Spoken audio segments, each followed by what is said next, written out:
আসসালামু আলাইকুম, কেমন আছেন সবাই? আশা করি ভালো আছেন। তো আজকে নিয়ে আসলাম আমি আরেকটা ভিডিও নতুন। তো এখানে আমি 2টা ডিম নিয়ে নিচ্ছি ভ্যানিলা কেকের জন্য।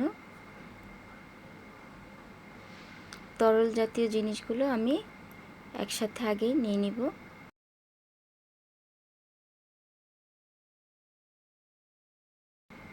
আর এখানে দিয়ে দিলাম ভ্যানিলা এসেন্স হাফ চামচ,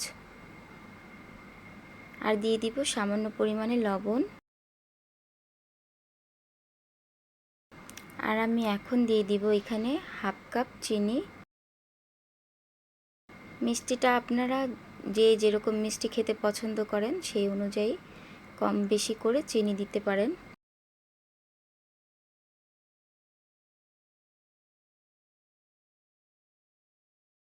বাসায় তৈরি করে এরকম করে আপনারা বাচ্চাদের কেক বানিয়ে দিতে পারেন, খুবই সহজ।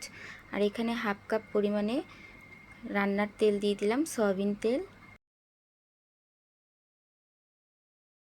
এই ভ্যানিলা কেকটা বানানো একেবারেই সহজ। এখন আমি ব্লেন্ড করে নিব ভালোভাবে। এটা হাত দিয়ে ব্লেন্ড করা যায়, আমি ইলেকট্রিক মিটার দিয়ে ব্লেন্ড করে নিচ্ছি। চিনিটা গলে যাওয়া পর্যন্ত আমি খুব ভালোভাবে এটা করে নিব, মিশিয়ে নিব।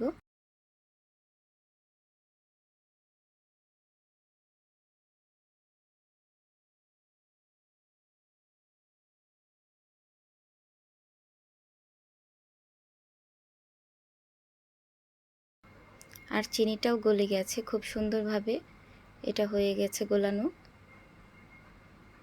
এখন আমি এখানে শুকনো উপকরণ অ্যাড করব।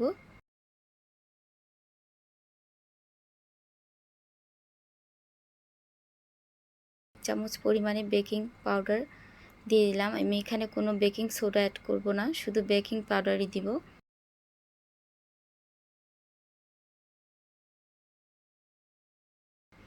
আর এখানে আমি 1 কাপ পরিমাণে ময়দা অ্যাড করব।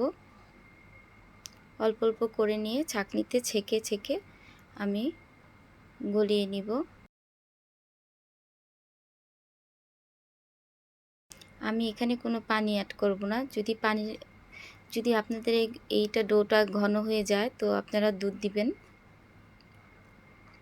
তাহলে কেকের স্বাদটা খুবই বেড়ে যায়।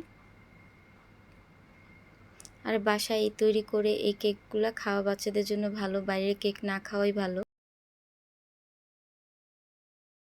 আমি এই কেকটা চুলায় তৈরি করে আপনাদের আজকে দেখাবো।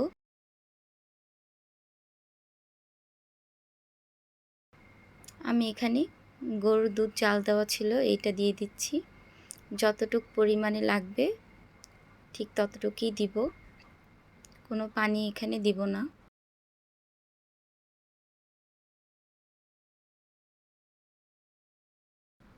ভালোভাবে আমি ময়দাটা আস্তে আস্তে করে এটা মিশিয়ে নিব। খুব জোরে জোরে এই ময়দাটা মিশানো যাবে না, এই পর্যায়ে আস্তে আস্তে নেড়ে নেড়ে ময়দাটা ভালোভাবে মিশিয়ে নিব।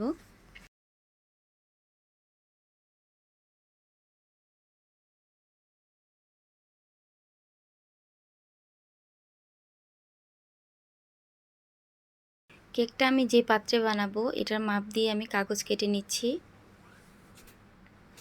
আপনারা এভাবে করে কাগজ কেটে নিতে পারেন ফ্রেশ। আমার কাগজ কাটাগুলো হয়ে গেছে। এখন এর মধ্যে আমি একটু তেল দিয়ে কেকের এই পাত্রটা আমি তেল মেখে নিব ভালোভাবে। আর চুলায় আমি বালুতে কেকটা বানাবো, তাই ওটা আগে গরম করতে দিয়ে দিয়েছি।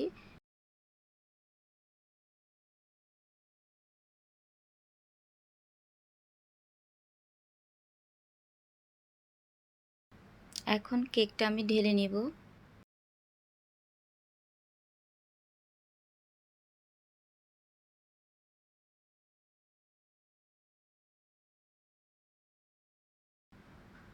একটু উঁচু করে আমি ঢেলে নিচ্ছি এটা।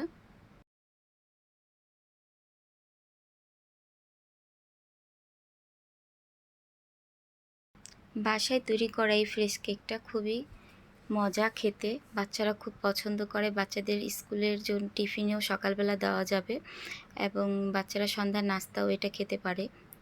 তো অবশ্যই আপনারা এই ভিডিওটা দেখে ট্রাই করবেন।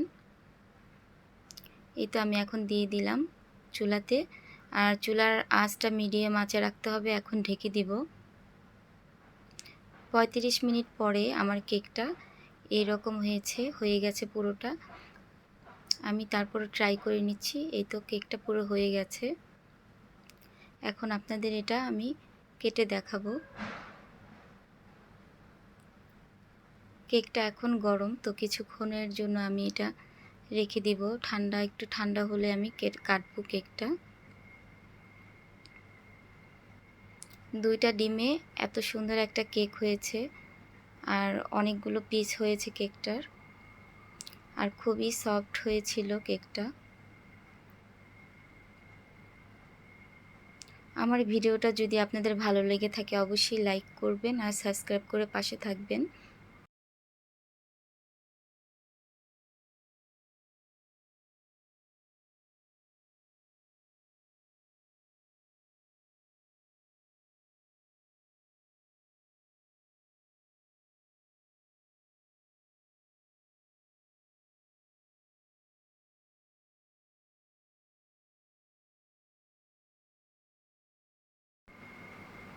আমি কেকটা এখন কেটে নিচ্ছি পিস পিস করে, বক্সে রেখে দিব।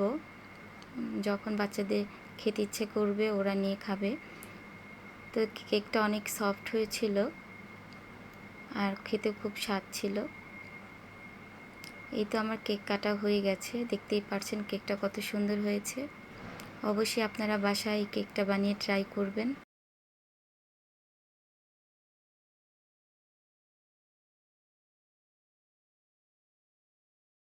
সবাই ভালো থাকবেন। আজকের মতো এখানে বিদায় নিচ্ছি। আল্লাহ হাফিজ। আসসালামু আলাইকুম।